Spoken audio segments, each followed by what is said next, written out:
Good afternoon, ladies and gentlemen. We are now at the second event of our this year's Athens Security Forum.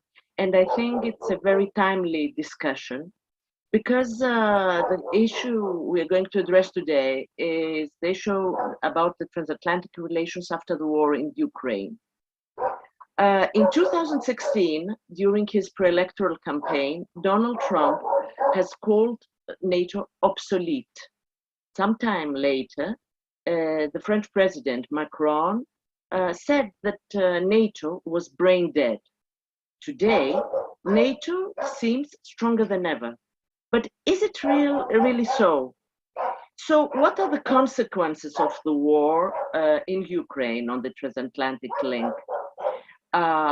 Today, for most of us, it's difficult to envision a near-term future where the NATO alliance does not continue to be the cornerstone of collective defense. But we have today a couple of distinguished guests to comment on that and address the issue of the future of the transatlantic relationship. So we will move like that. We have two keynote speakers.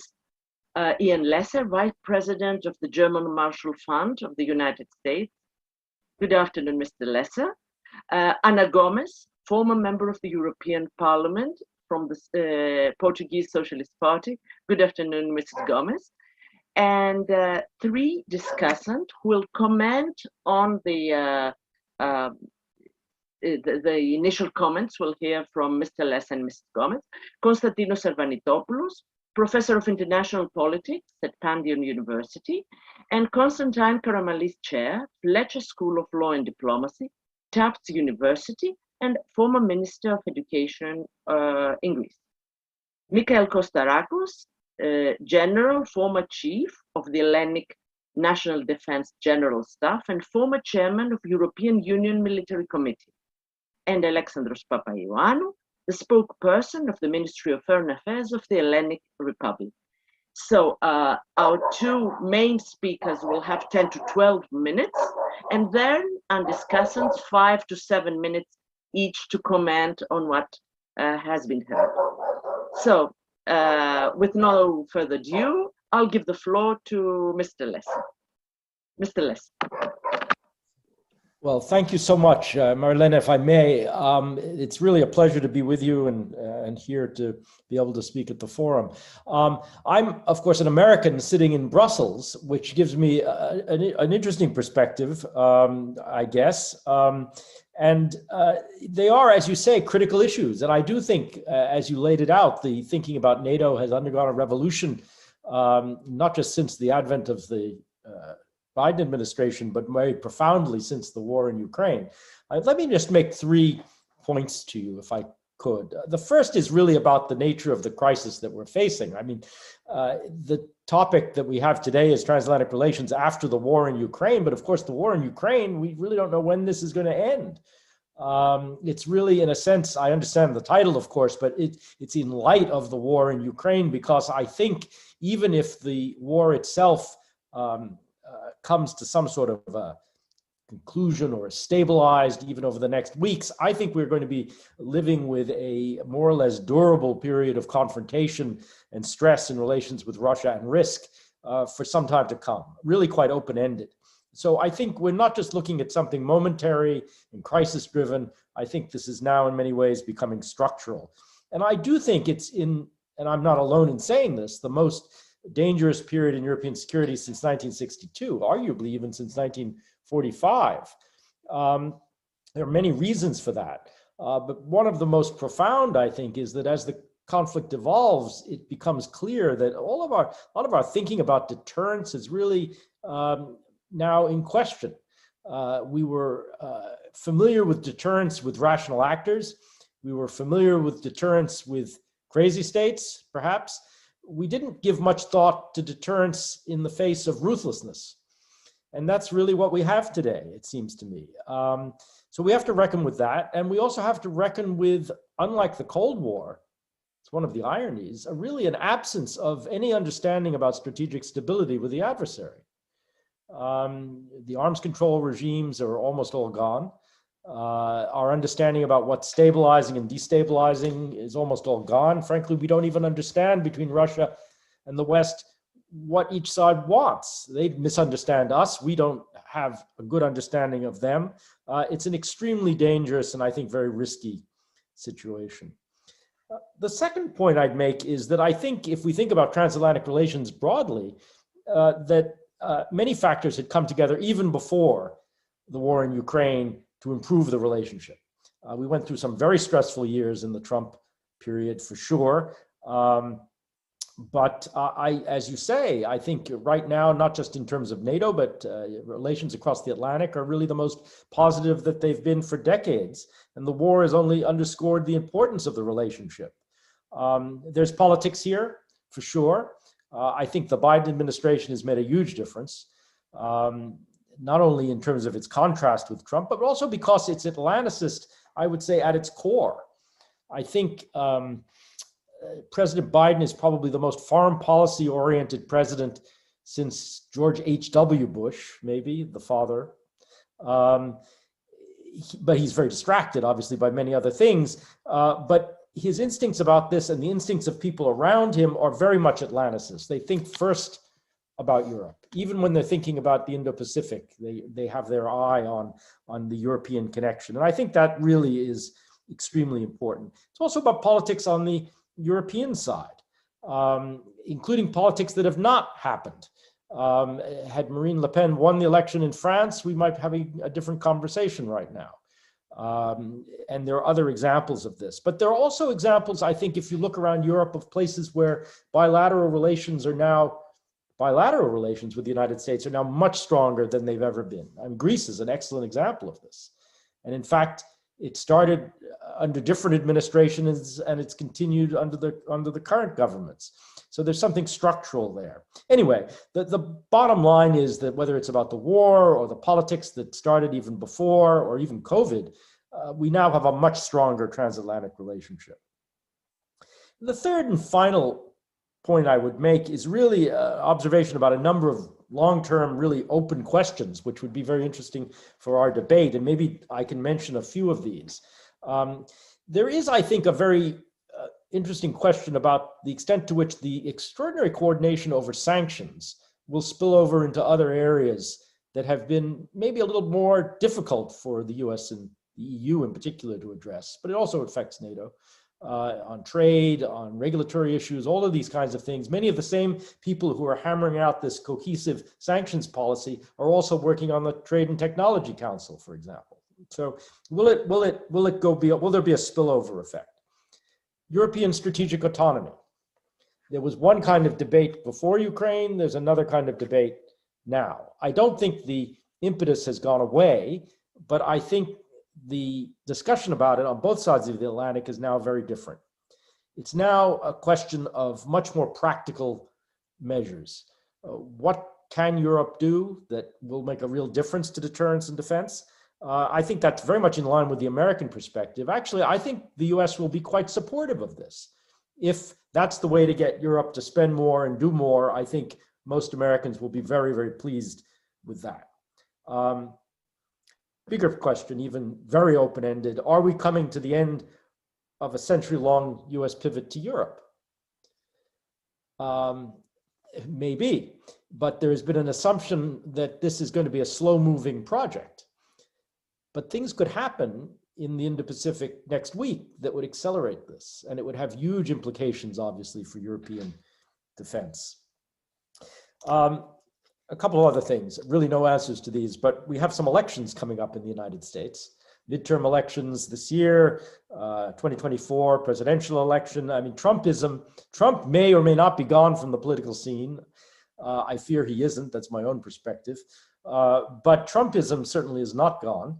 And the impetus for economic nationalism and things of that kind is not gone, I think, on either side of the Atlantic, including that skepticism you mentioned about NATO. So some of that is still there. That said, I think one of the effects of the war in Ukraine has been really to concentrate minds on both sides of the aisle in Washington. There is a bit more consensus, bipartisan consensus about foreign and security policy today than there was before Ukraine. Final point, what to do after the war? Well, a different subject for a different conversation probably, but at some point there is going to be something that will look like a Marshall Plan for Ukraine. And that is going to have different elements. We could talk about them, but it's going to be about scale. It's going to be about a security project, a peace project, but it's also inevitably going to be transatlantic. So thanks again, and I look forward to the discussion. Thank you very much. You raised some very, very important points, and let's see when the crisis will end. So with that, we'll be able to discuss something of a kind of a Marshall Plan for Ukraine. Unfortunately, we are very far from that. So now I give the floor to Ana Gomez. Ana.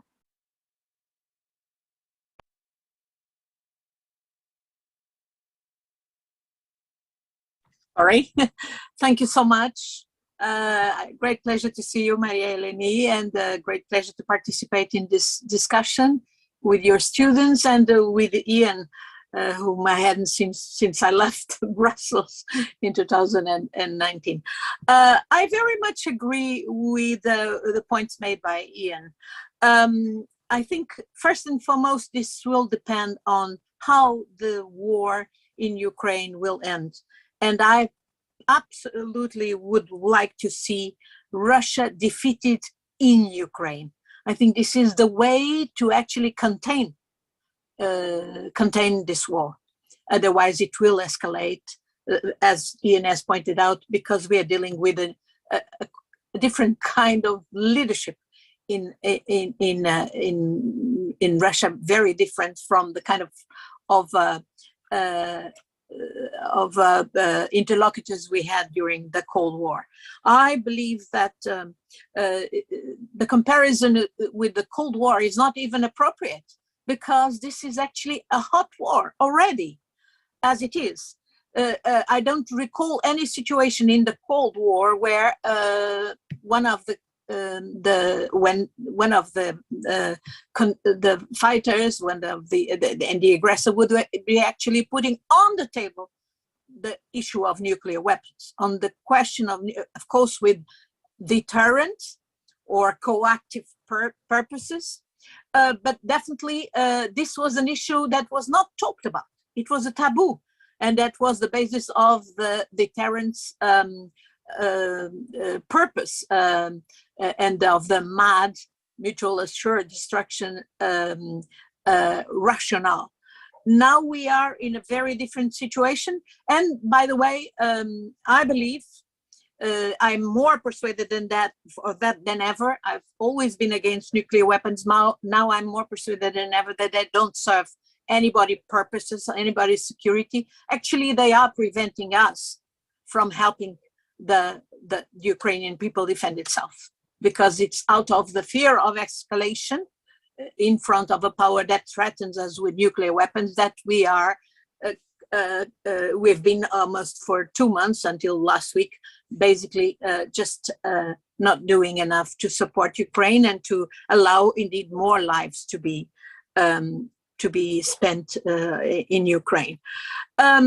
So for me, how this will end is indeed, and when this will end is very crucial. It's very significant that traditional neutral powers such as Sweden and Finland are demanding or are considering accession to NATO. It's because indeed their perception of their own security in view of the kind of power that is Russia these days really is dramatically changed, and their perception that indeed they need the support of NATO to not find themselves in a situation like Ukraine finds itself now. Then I think a lot will depend, of course, on the European Union. How are we going to take the consequences of this crisis, and are we going to be serious and deliver in the promises of indeed doing more for our defense, our own defense. These were promises that were made earlier, even in the context of NATO, but were never really lived to as we should. Even the concept of strategic autonomy, as Ian pointed out, it's not new. It's a concept we had identified as a central concept to European security and defense efforts that we didn't see in contradiction with NATO purposes, on the contrary, but it would be a concept that would indeed enable Europe to develop its own capacities and therefore be able to ensure its the needs, be in whatever context, European, NATO, UN, whatever. In this moment, we find ourselves without those capacities because we have been too dependent on the transatlantic partner, in particular the US. So I believe this really will be crucial, how Europe will indeed deliver on the consequences of this war in Ukraine. And that is even behind the way this and when this war will end and how this war will end. The other question is indeed how the US itself is going to evolve. Because, as Ian also made reference to the coming midterm elections and the other elections, and the polarization that is going on in the United States still, and the prospect that a Trump or a kind of Trump guy will succeed Biden, we all hope not. It will be totally different if we have a Harris presidency or a Trump 2 presidency, and that absolutely will have a tremendous impact in the articulation with the EU. I agree that Biden is definitely one of the persons with more sensitivity, and already even before the war in Ukraine, he had somewhat shifted from this kind of pivot to Asia to indeed recognize the still centrality of the relationship with Europe, and not just because of Russia, but actually because what is at stake behind Russia, namely China, which will be part of the equation as well, more clearly in the future. So how the US will evolve will be central. How the US will deal with the way Europe needs to develop its own in line with this notion of strategic autonomy. It's a concept that it's not just from purely hard security. It's actually wider than that. The pandemics highlighted how Europe could not be dependent on China on ventilators or masks. So it's much more important, but of course it requires a totally change of attitude on the part of Europe, namely recognizing that some of the neoliberal policies that have explained the delocalization of companies to Asia is actually quite counterproductive in terms of our own security needs. So how the new future US administration will deal with this need to articulate with Europe, if Europe is indeed to deliver on this on its own defense promises, will be as well central. In the past, we know that there were too many contradictions, and we were getting contradictory messages on the part of the US. And a very significant aspect, of course, if there's no way for Europe to develop its own autonomy, strategic autonomy, if it won't be allowed to develop a technological industrial base for defense. And these days, our technological industrial base for defense is even more compromised than before, when we had quarrels with the US about that. It's much compromised because many of our assets in this field are now in the hands of the Chinese. That was the result of the spree, the shopping spree that they were allowed to do during the so-called Troika years in countries like, for instance, Portugal and Greece. Where they even control strategic assets, ports, and so on. The other variable is obviously is China. Of course, it also depends on how China China will evolve. We know that these days things are not going too well in terms for Xi Jinping in preparation of the next Party Congress because of the way the pandemics have been dealt with, very contrary to what was their expectations. That we're not paying attention to it in Europe because of the impact that the war in Ukraine is having now. But this may have major implications for China and may have major implications for the relationship of China and the rest of the world. Therefore, with implications for Europe and US. And one way, of course, I can imagine that the transatlantic relationship will evolve is indeed having to see itself as a global alliance where when with a subdued Russia that will be under a joint effort for rebuilding, where of course US and EU have a major interest to invest in. But then of course the question will be China. What kind of China are we going to face? Is it a China that is also coping with its own internal problems? Or is it China that is having also going on with an hegemonic project in Asia and beyond Asia? Thank you very much, Anna. You gave us a lot of food for thought. So now let's turn to our three discussants. I think many issues are raised, to which you will definitely address. Let me just one more to all of you. Could we envisage EU as a pillar of the NATO alliance? Could strategic autonomy, as many now analysts say, would mean after the war in Ukraine that EU can be a particular pillar inside NATO, as NATO is indispensable after what has happened and the whole militarization of Europe.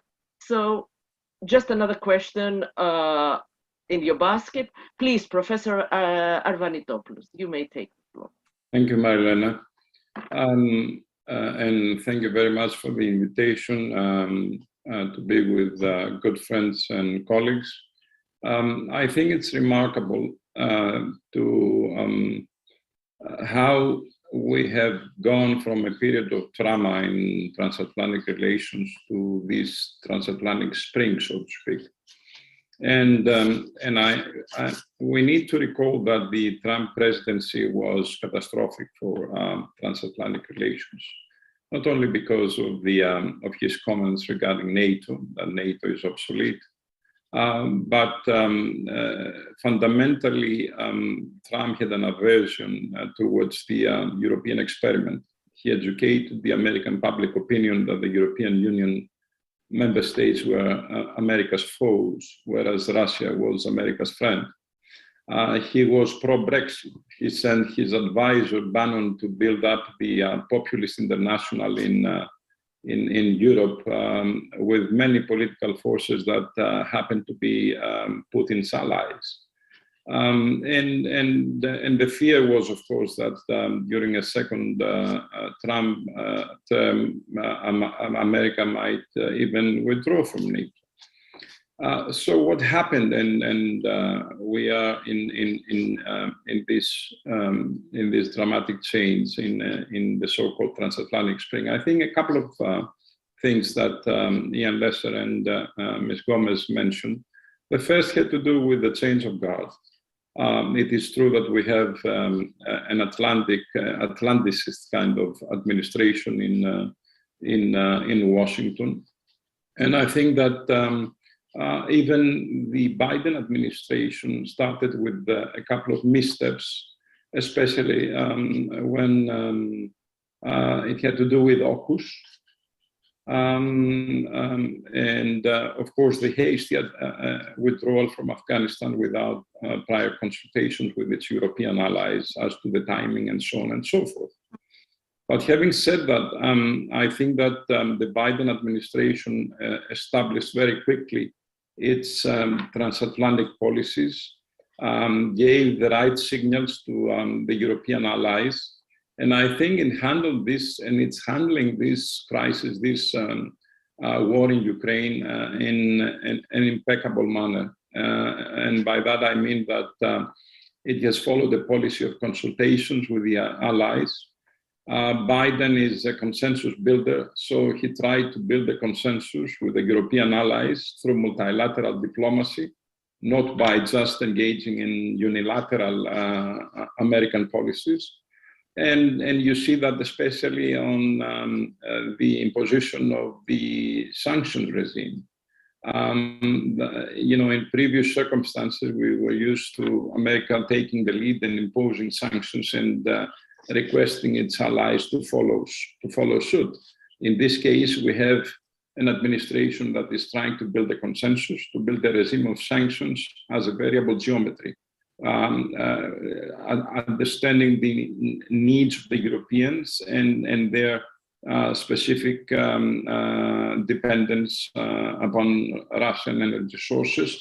So it's trying to go together with the Europeans to imposing sanctions when they both can, and when they both cannot follow a regime of sanctions, then each one take their separate courses. So I think he has handled that in a very good fashion. The second I think factor that we need to address is what both speakers said about the war, and this has to do with structural causes that were there before the Biden administration and even before the Trump administration. It was true that for a number of regions and a number of years, the geopolitical significance of the European continent had decreased in the eyes of American policymakers for a couple of reasons. Number one, because of the rise of China, and number two, because of the American narrative that Russia is a declined superpower. The war changed all that. We came to realize that Russia may be a declined superpower, but it's a persistent spoiler. That's number one. Secondly, that the war resurfaced the element of threat. Transatlantic relations have always been built on the basis of common interests, common values, but also common threats. And the absence of threat was an issue that created the beginnings of a decoupling in the alliance. Now, with this Russian war in Ukraine, the perception of threat has resurfaced. And this has led to dramatic changes. For starters, Finland and Sweden are abandoning a policy of decades and are getting ready to apply for membership in NATO. Germany has gone through a paradigm shift in its foreign and defense policy. So these are cataclysmic changes. Which brings me to the final point that I want to make, and that has to do with the future. What is the future of Transatlantic Alliance? I think in the short term, what we need to do is try to maintain this unity that the two sides of the Atlantic have shown throughout this war. This constant policy of consultations and making sure that we stand on the same side throughout this crisis as we move towards a negotiated settlement in the end of the day, as we all hope. The second thing has to do with the long run. There is no question about the real geopolitical challenges that America will face, and this will come from Asia and the rise of China. So in the end of the day, there will be a reorientation towards Asia. But I think with what has happened in the war, we need to address those events in a transatlantic way. European autonomy is an objective that is well down the road. And so I have always written about the need for a transatlantic complementarity, a strategic complementarity that will address the needs of the European security with an Atlantic framework. And that will necessitate a new Atlantic Charter and a new division of labor, whereby the Europeans will construct their own identity. They will take up more missions. They will have a better saying and bigger saying in the decision-making process. And that will leave the room for the United States to reorient its foreign and defense policy towards Asia. This transatlantic, I think, complementarity will be a way to address the new element of threat that has come from Russia and has dramatically shown itself in the war in Ukraine. So to conclude, I think that we need to maintain this unity. This is not easy because there will be many challenges, many, as we see, economic, energy challenges. There will be differences as to the timing and the honest brokers and the negotiated settlement. So that will require a lot of consultation so that we are online, both sides of the Atlantic, and eventually reconstruct the Atlantic Partnership in a way to face both the European security dilemma and the American needs to deal with the rise of China. And in the end of the day, of course, the need for a new Marshall Plan that will cover the tremendous humanitarian catastrophe within Ukraine. Thank you. Thank you very much, Constantine. So now let's hear the view of a military person with great experience at the NATO level and at the EU level.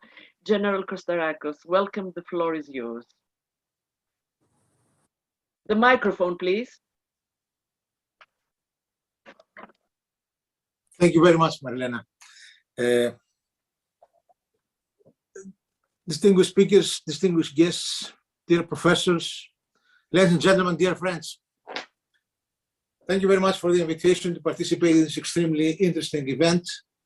I will try now to cover also what some comments on the previous speakers with whom I generally agree, but also what led us here in this terrible situation and what lies ahead and what we can do about it, followed my notes by concrete proposals answering your questions about the future of the transatlantic relationship.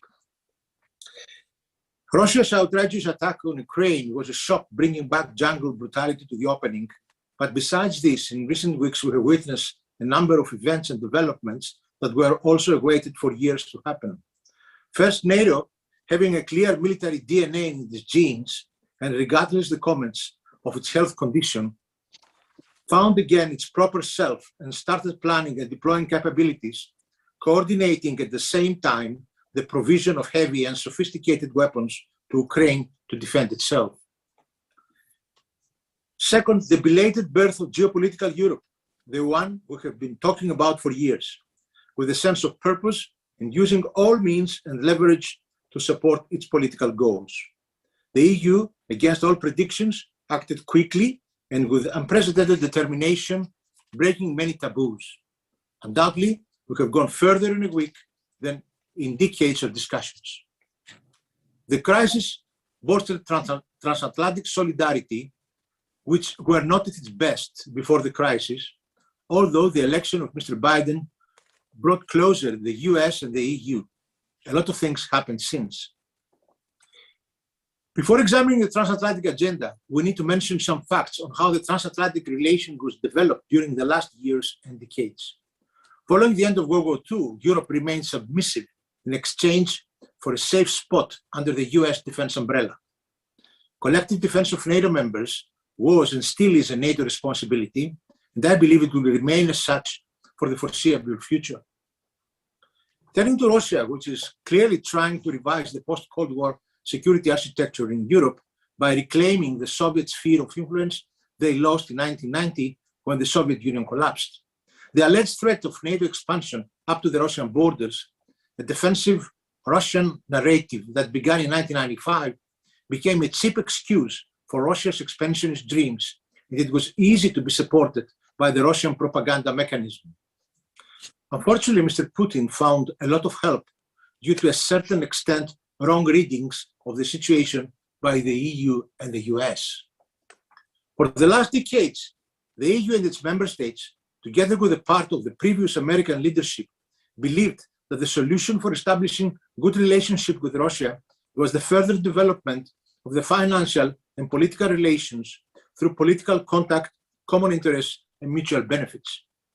They believed that the easy exchange of views or the free movement of goods and funds would further bring Russia closer to the EU and to the West in general, persuading Mr. Putin to choose democracy, dialogue, and cooperation over threats, confrontation, and conflict.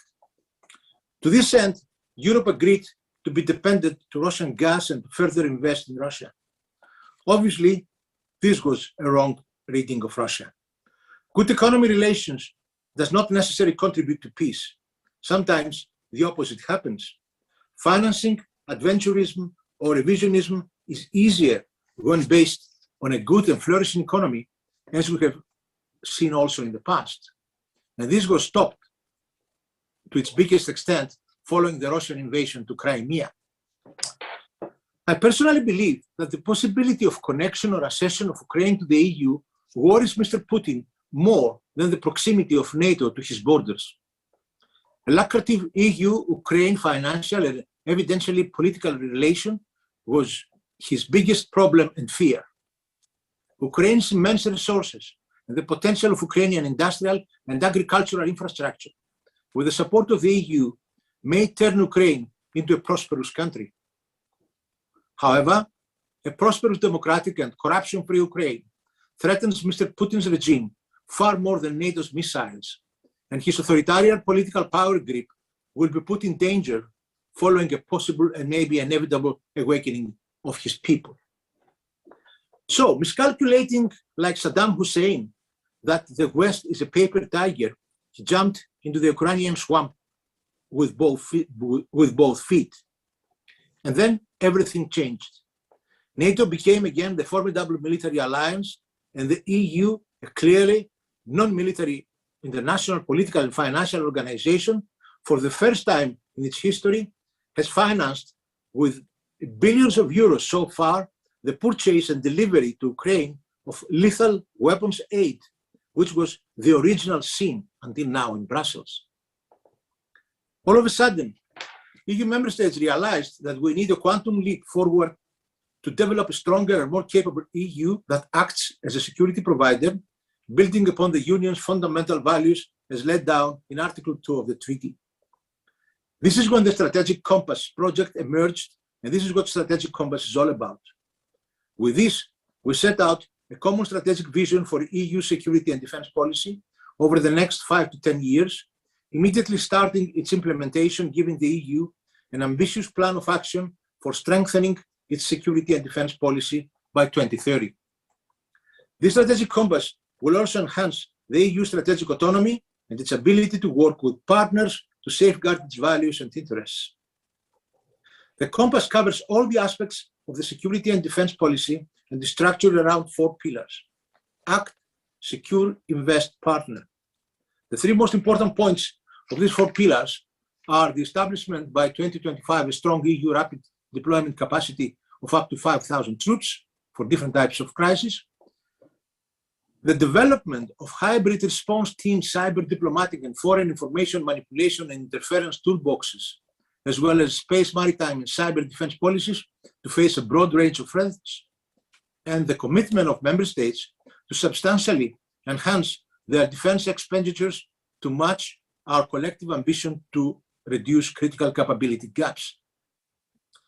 Keeping in mind that the strength of our union, as well as the security of the West, lies in unity, solidarity, and determination, we turn now to the relationship between EU and NATO. The two organizations have to cooperate in order to promote peace and stability in the Euro-Atlantic area. In fact, since strengthening the European pillar is also a clear strategic goal for NATO itself and a long-lasting demand by the US, then it is clear that the EU defense initiatives are not undermining NATO, but rather reinforcing it. The key words of EU-NATO relationship are mutual reinforcement and burden sharing. Next June, at the Madrid summit, NATO is expected to launch its new strategic concept directly related to the ongoing geopolitical situation and taking into account, hopefully, the EU strategic compass. This is where we stand in the Ukrainian crisis. Closing our ranks, we will face with the remarkable solidarity and determination the inhuman, brutal invasion executed by Russia until the war is over and peace and stability is restored in the area. And then what next? This solidarity has to be preserved if we want to maintain our values-based international order and avoid unnecessary friction and confrontation that will destroy the necessary for the survival of the West transatlantic link. If geopolitical awakening of Europe should be managed intelligently in order to not bring back old questions and reactions and scare US policymakers and avoid the famous 3Ds, decoupling from NATO, duplication of defense resources, or discrimination against non-EU allies, the US policymakers should realize and accept that a strong continent will benefit Washington more than a divided and weak one. The EU defense initiatives are not undermining NATO, but rather reinforcing it. Turning to another point now, it seems that Washington has forgotten how economic cooperation can serve geopolitical ends. Following World War II, the Marshall Plan and maybe the Bretton Woods system, and not the US military might, was the main reason for the US dominance in Western Europe, establishing tight geopolitical ties with allies. Nowadays, Europe is not a devastated area from the war region. Ukraine is.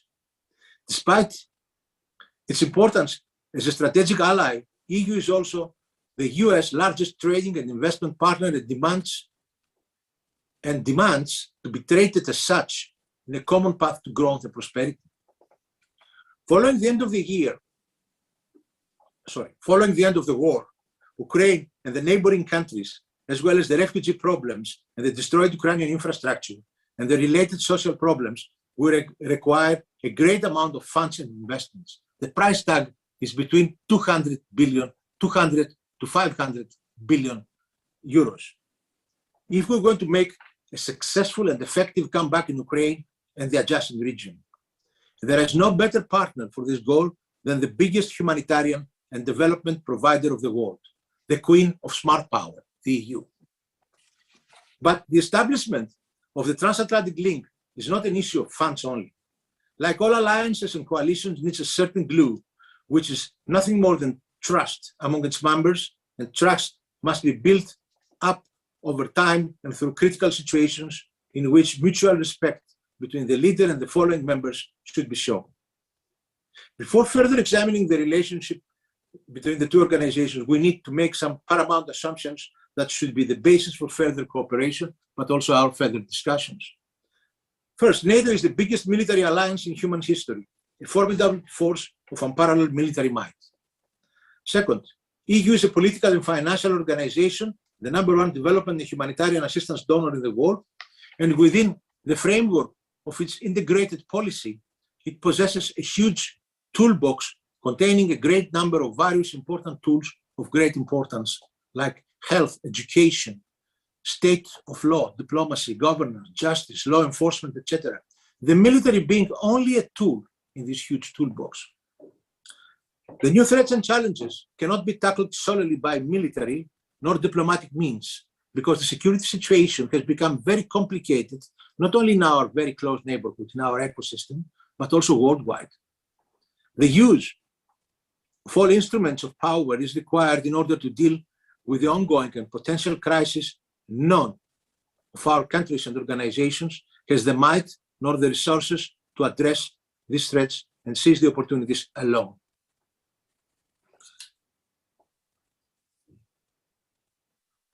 Although at the beginning of 2016, the magic word to ease tensions and characterize the relationship at the time between NATO and the EU, when for the first time the global strategy of EU was launched, the magic word was complementarity. But this was not the solution. As soon as, because complementarity is an outcome and not a policy. So soon, the new motto of the EU-NATO relationship became burden sharing and mutual reinforcement.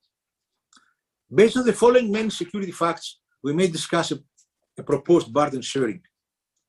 So according to my opinion, the proposed burden sharing could be: the collective defense of Europe is clearly a NATO responsibility, with the EU in a supportive role.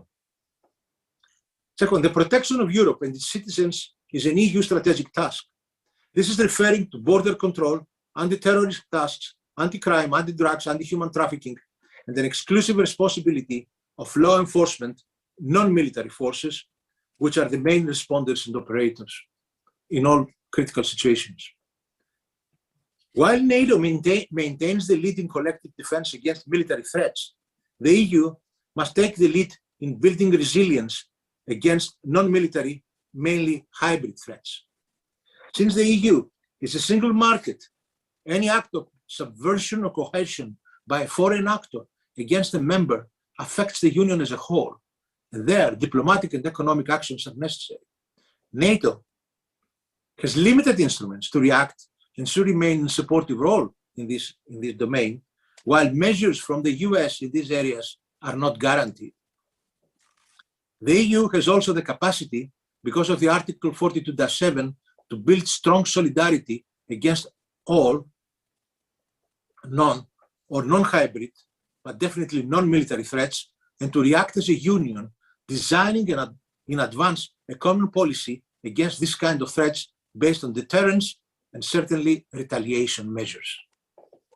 The EU and its member states should also assume the lead in expeditionary operations, mainly towards the southern flank, which is very important and becomes more and more important, in the areas of MENA, Maghreb, Sahel, and maybe Central Africa, supported by the vast strategic intelligence, the various military capabilities, and the special forces of NATO and the US. Because now, in these areas, US is showing no interest at all.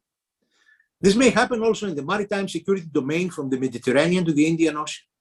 In areas where the US alone has the lead, the EU should support its goals and the freedom of navigation, implementing at the same time the EU integrated policy to all countries affected, participating in the security and stability of the littoral states, which is very important.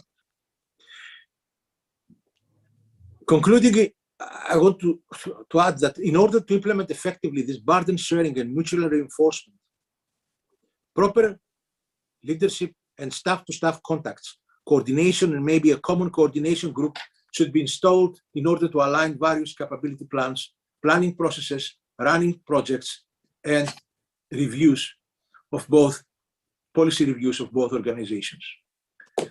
I stop here and I thank you for your attendance. Thank you very much. You raised so many issues. For example, the question about strategic compass, I think Madeleine Albright, if she were alive, she would be very happy of the way the NATO is treated in the strategic complex. The 3Ds are, absolutely respected. In any case, it's always interesting to listen to a military person talk so much about smart power Europe and the economic importance of the reconstruction and about soft power. And it's interesting that three of you have so intensively mentioned the need for a new Marshall Plan for Ukraine. So I think we have very interesting elements on the table. So last but not least, Alexandros Papaioannou. So you have the privilege to have all the information to comment. Alexandros, the floor is yours. The microphone, please. I'm sorry, Marilena, I was just saying that, yes, indeed, I have the privilege of being the last speaker, so I heard all the wisdom from the others, Problem is, all the interesting things have been said. But anyway, I'll try to be very brief. Now, if you allow me, 3 points of how we see the conflict in Ukraine following the Russian invasion. The first thing that, of course, it's obvious to everybody is that the very principles of international law, international humanitarian law, something that we hold very dear, of course, here in Greece also, because remember that there is a Greek community that is also suffering in Ukraine, have been basically thrown out of the window. Russia has violated every single rule that we can imagine of, as I said, international law, humanitarian law, and we're just at the beginning of discovering issues. And this is also why we think that there should be a due process where the International Criminal Court should examine the possible commitment of the war crimes in Ukraine. That's one point that I would like to say. The second, which was very important, I think, that the way we see it in Athens is the swift response that all the, let's say, the West, the EU countries, the US, Canada, Japan, very interesting case, have reacted in a swift manner in taking action against this Russian invasion by imposing sanctions. We're talking now, we have the 6th package on the table. So this, even if we would have thought about it a few weeks ago, that we would think that this is impossible. But in times of crisis, the mechanisms, I think, work well within the EU, but also coordinating with our main partners and allies across, especially across the Atlantic. And on that respect, also let me highlight also the importance of maintaining NATO cohesion as a key principle. This is more important than ever. The third point that I would like to address, of course, is that, at least the way we see it from Athens, is that the change of borders by force, the revisionist agenda, the efforts to build an empire are basically something of the past, and that, you know, this is no longer acceptable. And in this respect, let me underline, I mean, President Putin has repeatedly said that for him, the biggest tragedy of the 20th century was actually the dissolution of the Soviet Union. It was not the First World War, it was not the Second World War, even more. For him, it was the dissolution of the Soviet Empire. And this is what, at least it looks like, he tried to revive. He attempted to, let's say, recreate part of the Soviet Empire by invading Ukraine. And given the response for now on, this looks at least as being a failure. Now, looking more broadly, very quickly, a few points on EU, NATO, and the relationship between the two organizations, something that is very dear to me. Now, on the EU and then the question of strategic autonomy.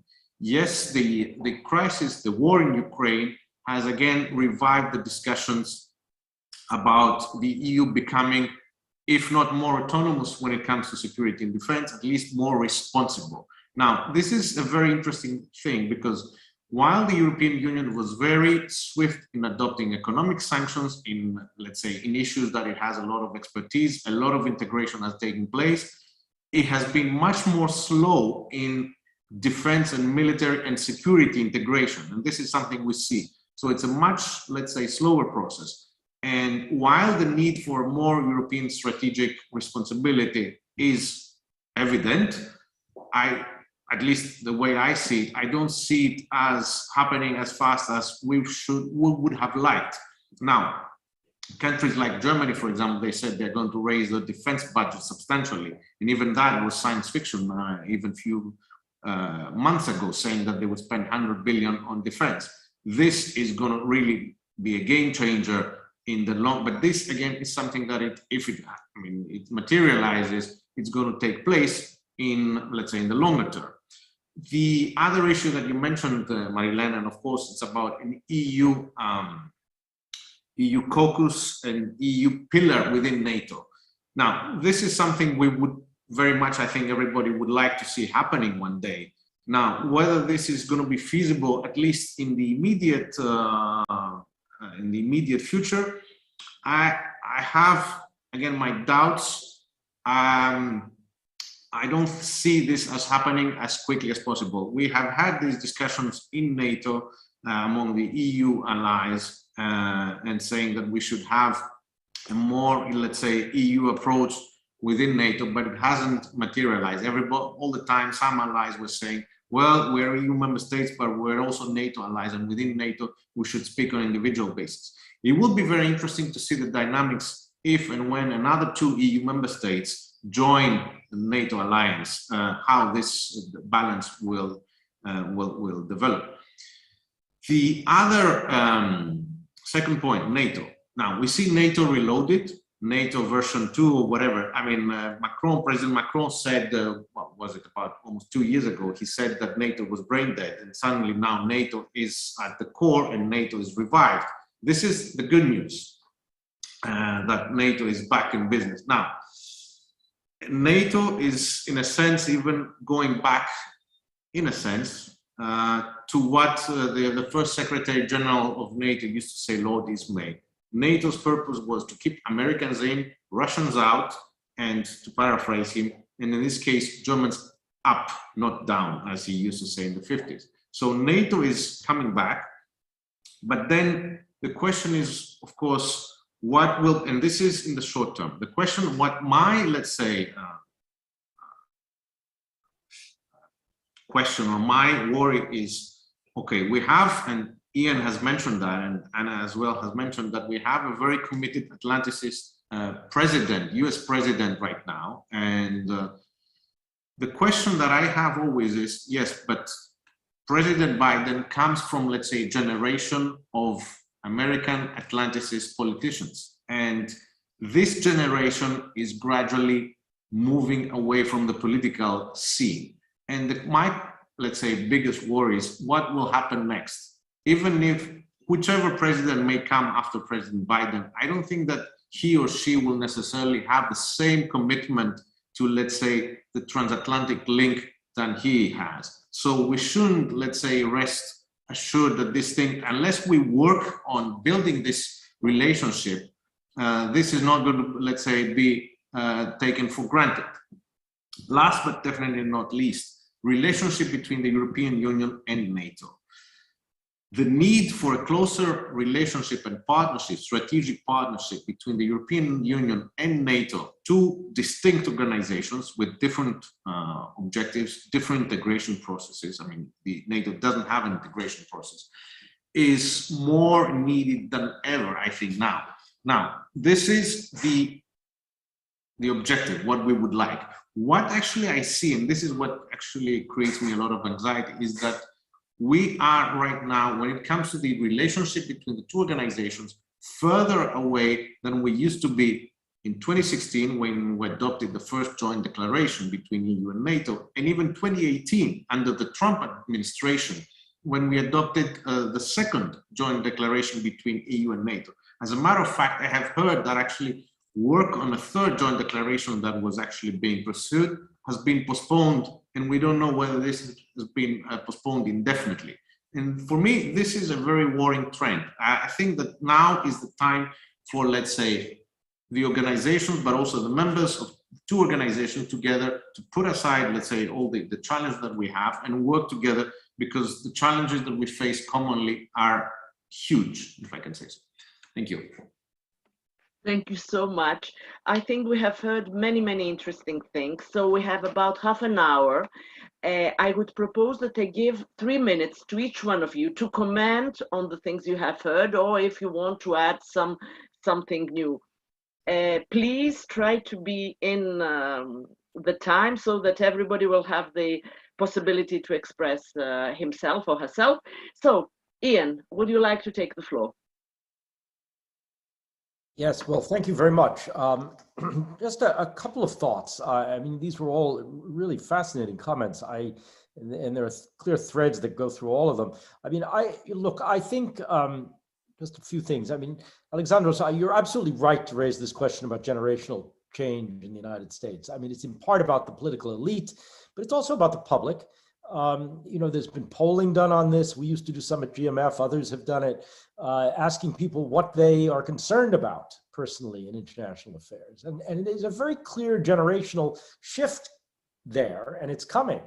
the younger you are in the United States, the more likely you are to be thinking about transatlantic relations. The older the older you are, the more likely you think about transatlantic relations. The younger you are, the more likely you are to think about Asia. That could be positive or negative. There's a sense of risk for some, opportunity for others.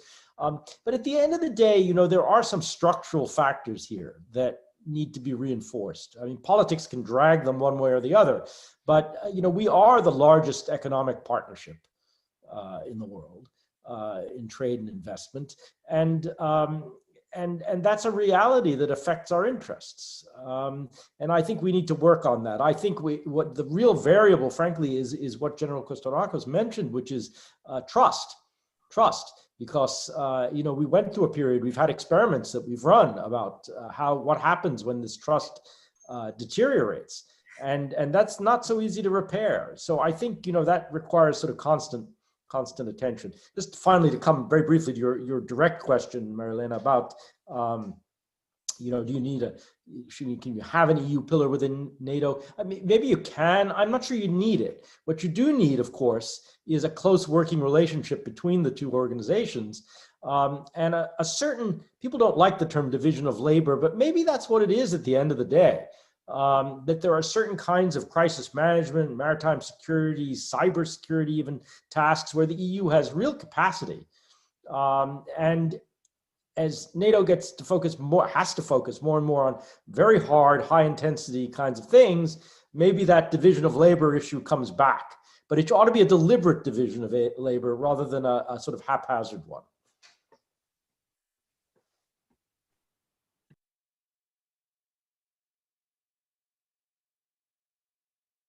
Thank you very much, Ian. So, Anna, please. Well, I believe that the question that you raised, Marilena, it's not a new question. And it was, at least in theory, sorted out at the Bucharest summit in 2008, when indeed we agreed that there was no conflict in building European capacities in security and defense, and actually strengthening the European pillar of NATO. That this was indeed the translation of the mutually reinforcing and also of the burden sharing. I never believed that actually the burden sharing would happen under the headline goals.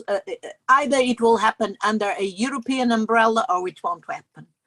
And that's where indeed the challenge is still there. Are we going to develop this strategic autonomy in a proper European way? It's not just about throwing money into defense. It's actually not wasting money in unnecessary duplications, in not having any more 23 models of tanks, and in actually having the capacities that we really need, be it namely in a perspective of indeed what Ian just said, division of labor. And division of labor could even be, as in practice it has been, division of areas where we are more acceptable than others. But I think behind that, in this respect, indeed, the question of consultation, permanent consultation, is indeed crucial. And I hope indeed, as Alexander has mentioned, this joint declaration, the new joint declaration can be worked out, echoing indeed this new approach. Although I suspect that we have some homework to do, both in Europe and the US. And this is not just about the outcome of the Ukrainian crisis in terms of the support for the rebuilding of Ukraine, but it's also in understanding what happened to us. I mean, what happened to the US with the Trump compromise. I think that has to be indeed dealt with. And what happened to us with capture or compromise? I mean, I can't. I think that the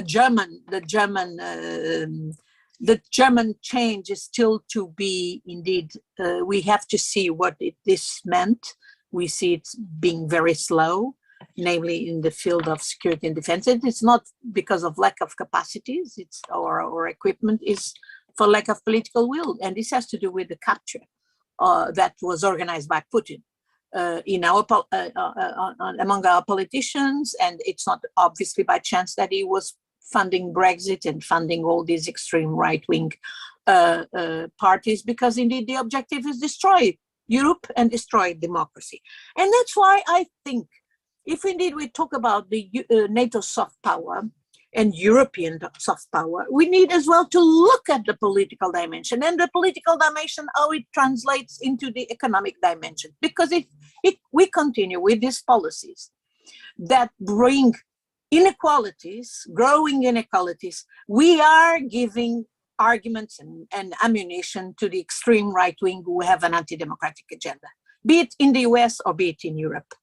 And indeed, we need our countries, democratic countries, to be courageous, also regulate economically so that inequalities will not grow, because it's these inequalities that fuel the popular resentment that brings then people into the influence of these extremist and populist forces.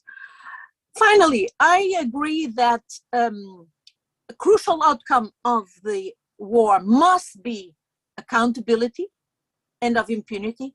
ICC or a special court for Ukraine is a must. This is where indeed where Europe and the US must be in the same line and can make a hell of a difference. I would want them to actually also take consequences of the defeat of Russia, to actually really start working on the reform of the UN Security Council. We cannot continue with a UN Security Council that is simply not operating. And this could be a great opportunity to update it, enlarge it, and make it functional. That's not what we have now. Finally, the implications for the South, they were mentioned by the General. I very much agree with him, and it's the Mediterranean, but it's behind the Mediterranean, South and East, Middle East.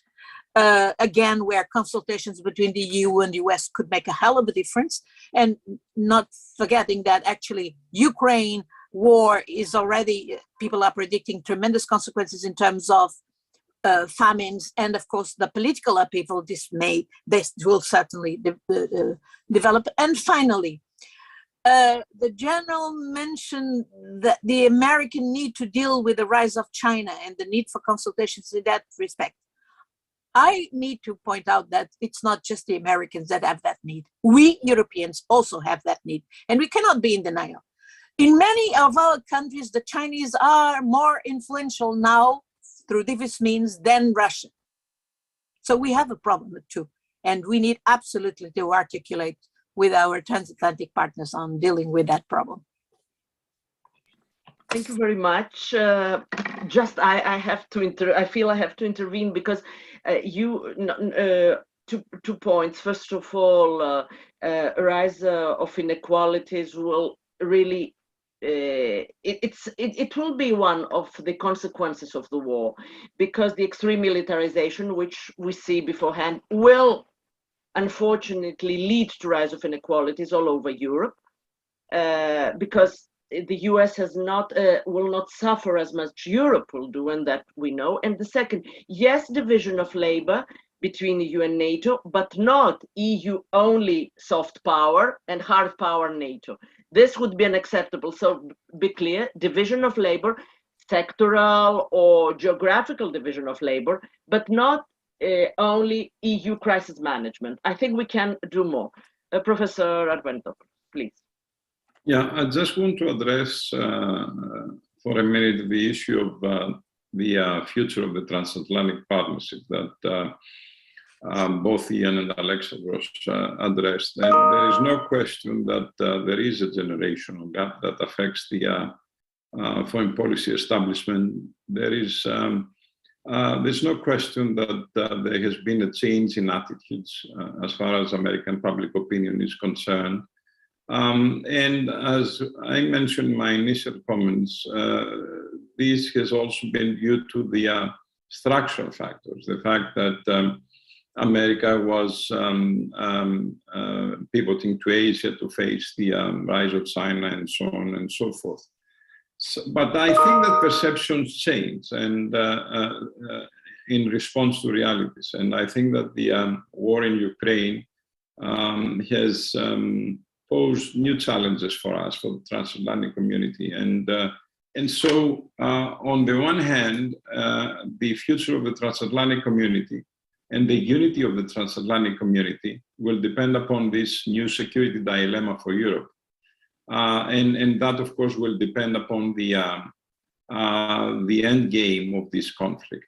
But the second and more important, I think, point that I want to make is that the American pivot to Asia, there is no debate that the main geopolitical concern of the United States is the rise of China. There's no question about it. And after the end of the conflict, we will have a sort of a reorientation of American foreign policy in Asia.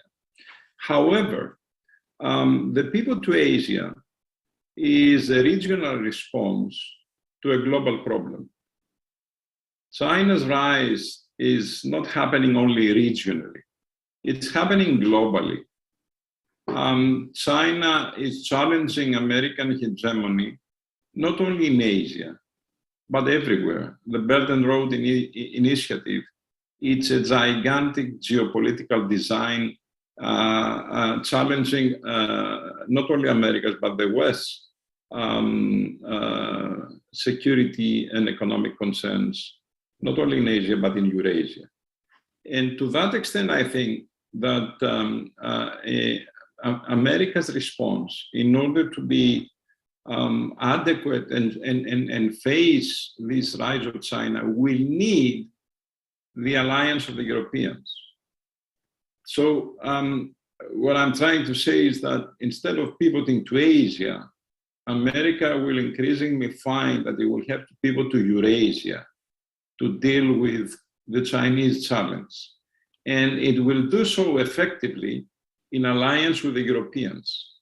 Some of the major economic and technological issues that China's rise is posing can only be addressed in close alliance and cooperation between the two sides of the Atlantic.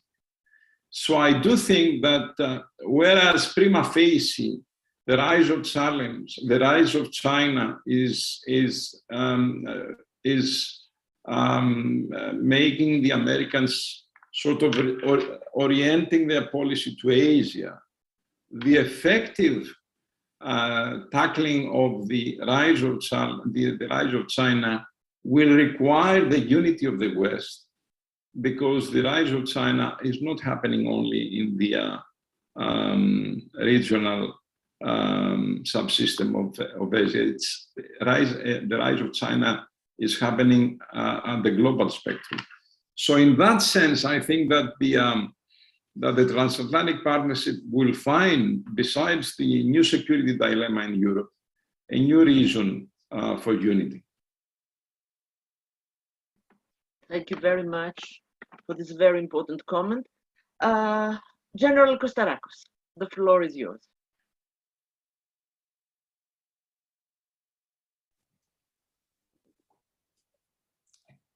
I will remain optimistic. I believe that we're in a good track in the transatlantic relationship.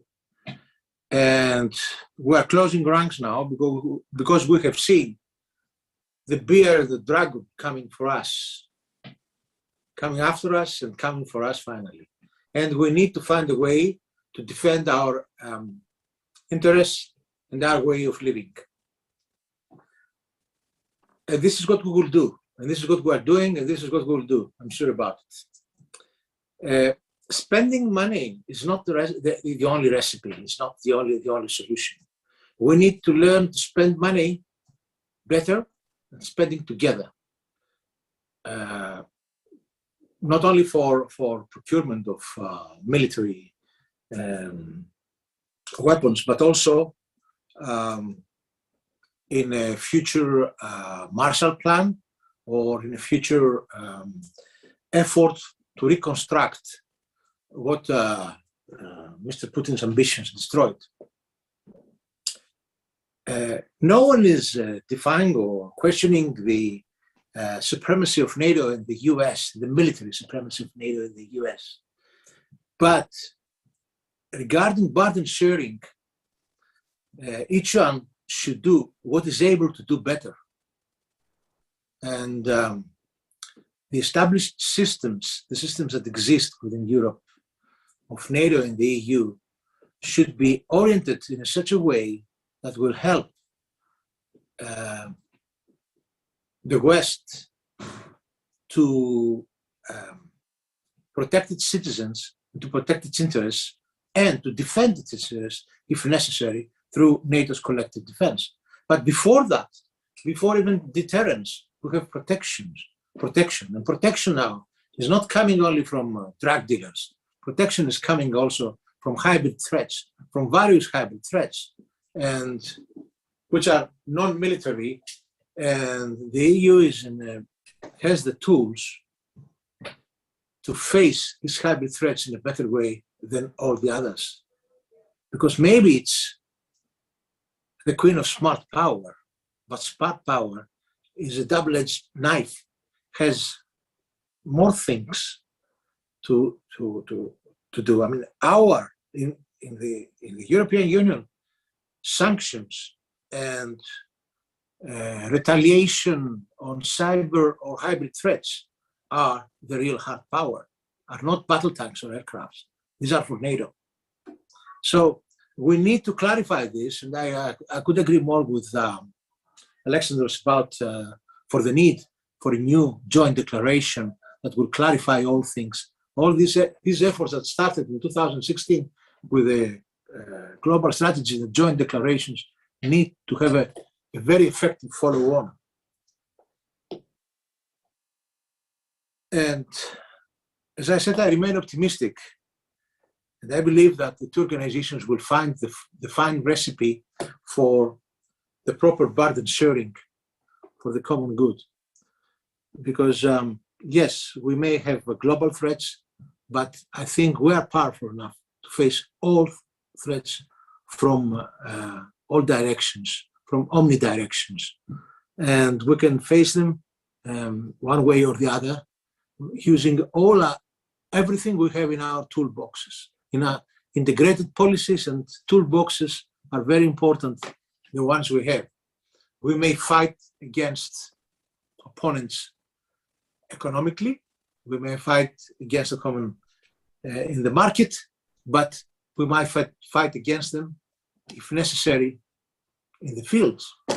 So I believe that if that Mr. Putin gave us a big gift, although destroyed this poor country, Ukraine, brought us together again.